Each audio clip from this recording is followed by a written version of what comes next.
আসসালামু আলাইকুম। আজকে আমি আপনাদের জন্য নিয়ে এলাম সবজি ডাল। সবজি দিয়ে মুগ ডাল দিয়ে রান্না করব আজকে। এই যে আমি সবজি কেটে ধুয়ে রেখেছি, আর এই যে আমার ডাল ধুয়ে রেখেছি। কড়াইতে তেল দিলাম 2 টেবিল চামচ, পেঁয়াজ 1 টেবিল চামচ,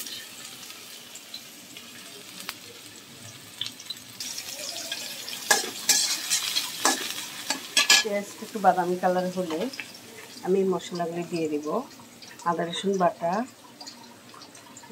1 টেবিল চামচ, ধনিয়া, তারপরে মরিচের গুঁড়া আর হলুদের গুঁড়া 1 চা চামচ, লবণ স্বাদ মতো দিয়ে দিলাম।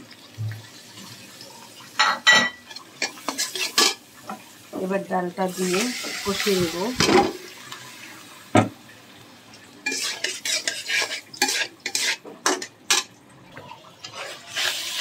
ডালটা কষানো হয়ে গেছে, এখন আমি সবজিগুলা দিয়ে দিব।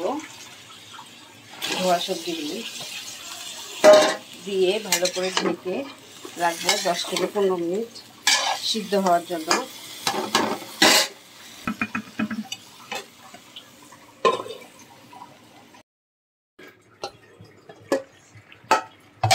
মাশাআল্লাহ, সবজি এবং ডালটা সিদ্ধ হয়ে গেছে। এখন আমি বাগার দিব। আচ্ছা, সবজির মধ্যে কাঁচামরিচটা আমি একটু পরে দিই। যে আমি ভেঙে দিয়ে দিলাম 2-3টা কাঁচামরিচ। আর বাগার দিতে আমার লাগবে জিরা, গোটা জিরা, রসুন আর শুকনো মরিচ। তেলের মধ্যে আমি এখন এটা দিয়ে দিচ্ছি।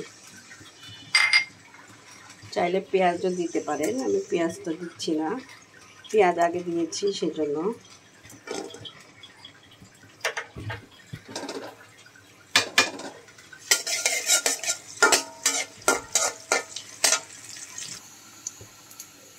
রসুন জিরাটা আমার বাদামি কালার, ব্রাউনি কালার চলে আসছে। এখন আমি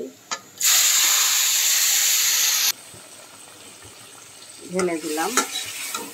মাশাআল্লাহ, অনেক সুন্দর কালার হয়েছে।